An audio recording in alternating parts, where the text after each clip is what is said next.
बहुत ज्यादा मारा है। रो रहे हैं बेचारे बिना आवाज किए।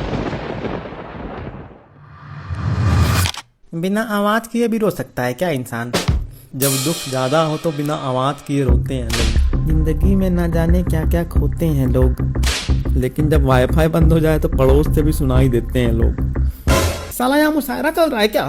तब से बता रहे हैं डीएम मैडम आ रही, लेकिन किसी को फर्क नहीं पड़ रहा है। इसे फर्क पड़ रहा था, लेकिन इसको आपने मार के सुता दिया। हाँ, रोने और सिसकने की आवाज नहीं आ रही। मर गए क्या? हाँ, दूर से देखने से तो ऐसा ही लग रहा। अरे मरा नहीं है, एक्टिंग कर रहा, अभी उठ जाएगा थोड़ी देर में। लेकिन इतना नहीं मारना चाहिए, आदमी मर भी सकता है। अगर कुछ हो गया तो पुलिस को क्या बोलेंगे? हमको कुछ नहीं पता, हम कुछ नहीं जानते। हमसे पूछा जाएगा, कह देंगे डीएम मैडम की गलती है, काहे कि 1 महीना से स्कूल आ नहीं रहे थे, इनके बेटे का मुंडन था। अब डीएम मैडम अचानक से आने की बात की तो इनका हृदय रुक गया और ये परलोक सिधार गए। लेकिन डीएम मैडम होती है एकदम पढ़ी लिखी, वो चुटकियों में समझ लेंगे कि कोई अनपढ़ घूस दे के बना प्रिंसिपल ऐसे बहाने बना सकता है। हमको पता है तुम हमको अनपढ़ कहना चाह रहे हो, लेकिन हम अभी समय के आगे मजबूर है। नहीं एक और हत्या हो जाता है यहाँ पर अभी। सर हम घर चले जाएं। काहे? हम सोचे डीएम मैडम आ रही तो कपड़े पहन ले जाके। यार यहाँ एक आदमी मरा हुआ है और तुमको कपड़ा पहनना है, तो हम क्या करें इसमें? मेरे पास एक प्लान है। डीएम मैडम के आने से पहले इसको कुआं में ले जाकर लुढ़का दो, किसी को पता नहीं चलेगा। कुआं में लुढ़काया जा ही नहीं सकता, क्योंकि कुआं होता है सीधा। लुढ़काया वहीं जा सकता है जहाँ ढलान हो, इसलिए ऐसा बोल सकते हैं कि कुआं में गिरा दो, धकेल दो या खुदा दो। हमको मत मारो, हम जितना नुकसान हुआ है उतना पैसा दे देंगे। जाने दो, अब जीने दो बेचारे को। हमने कहा था कि ये साला एक्टिंग कर रहा है, ऐसे ही एक्टिंग करता है छुट्टी लेते टाइम। वैसे अभी ये सोचना होगा कि डीएम मैडम को क्या बोला जाए। छुट्टी वुट्टी तो लगी रहती है, इस पर बहस करके टाइम क्या बर्बाद करना। गांव के लोगों ने भी उनकी कान भर दी है, मुखिया प्रधान गांव वाले सब खिलाफ हैं। प्रिंसिपल सर बोको कह रहे थे कि डीएम मैडम को आने में टाइम है, तो तब तक हम जाकर फेशियल करवा लें क्या? हाँ जाओ करवा लो। कहे कि डीएम मैडम तुम्ही को तो देखने आ रही है, विद्यालय की व्यवस्था से उनका कोई मतलब थोड़ी है। बस 5 मिनट में आते हैं। अगर एक कदम भी आगे बढ़ाया पैक कर देंगे तुरंत अभी। अरे दुर्गा पूजा का टाइम आने वाला है, काहे बलि का बकरा बनना चाह रहे हो? ठीक है नहीं जा रहे। एहसान आपका। विद्यालय को मजाक बना कर रखा है। कहाँ है प्रिंसिपल? जी मैडम हम हूँ, आइए नमस्ते प्रणाम। अरे कुर्सी दो मैडम को। हमारे विद्यालय का सौभाग्य मैडम कि आप जैसी देवी तुल्य डीएम के शुभ कदम इस विद्यालय में पड़े। ज्यादा चापलूसी मत करिए, और ये स्कूल आपकी नहीं सरकार की है। डीएम मैडम मैडम जी नमस्ते। हम शिवम चतुर्वेदी, इस विद्यालय के विज्ञान के शिक्षक। नमस्ते। कोई तकलीफ तो नहीं हुई मैडम आने में? वैसे क्या परेशानी क्या हुई, हमें बता देते हम आ जाते। आपने क्यों परेशानी उठाई? शिकायतें आ रही थी बहुत आप लोगों की, पूरा गांव शिकायत कर रहा। मैडम इधर उधर के लोगों का काम है बोलना। शिकायत की कोई बात नहीं, विद्यालय एकदम फर्स्ट क्लास है।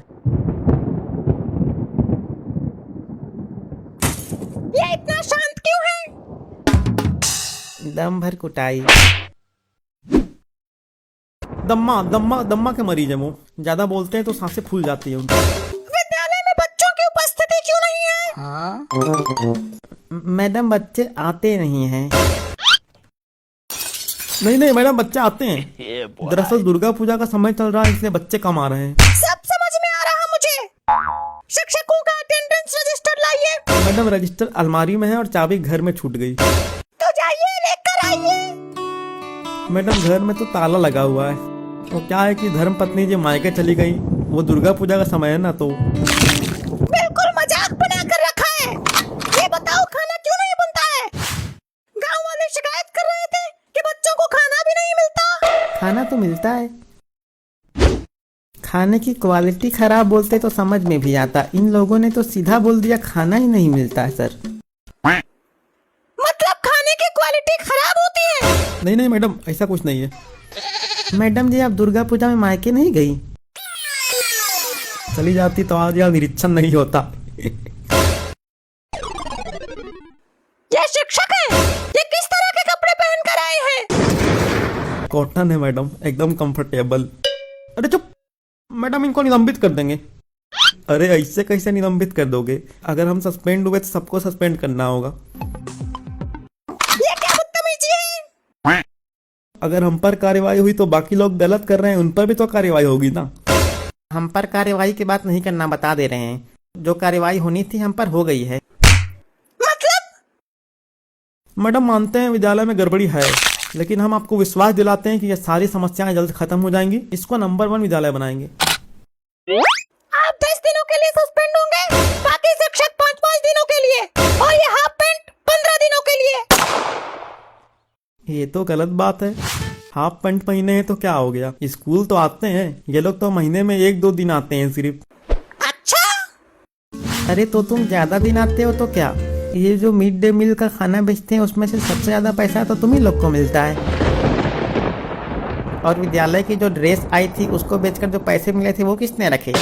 20% प्रिंसिपल सर और बाकी के 40% तुम दोनों ने रखा था। मुझे 1 रुपए नहीं मिला था। अरे यार चुप एकदम, चुप चुप चुप चुप। क्या? सबसे ज्यादा पैसा तो तुम ही लोग को मिलता है। बच्चों की छुट्टी कर विद्यालय को भाड़ा पर लगा देते हो। शादी विवाह भोज भंडारा सब यही तो होता है, और उसमें से हमको 1 रुपए नहीं मिलता। तुम तीनों रख लेते हो पैसे। बस गांव वाले सही कह रहे थे, तुम लोग सस्पेंड नहीं होगे, तुम सबकी नौकरी जाएगी। मैडम जी 1 महीने की सैलरी ले लीजिए आप, लेकिन एक बार छोड़ दीजिए। रिश्वत देने की कोशिश, तुम पर केस भी होगा। ये सुअर की वजह से हुआ है सब कुछ। सुअर बोलने से क्या होगा? सबसे ज्यादा हम ही आते हैं विद्यालय, और हम ही पे कार्यवाही कर रहे थे तुम। अभी बताते हैं।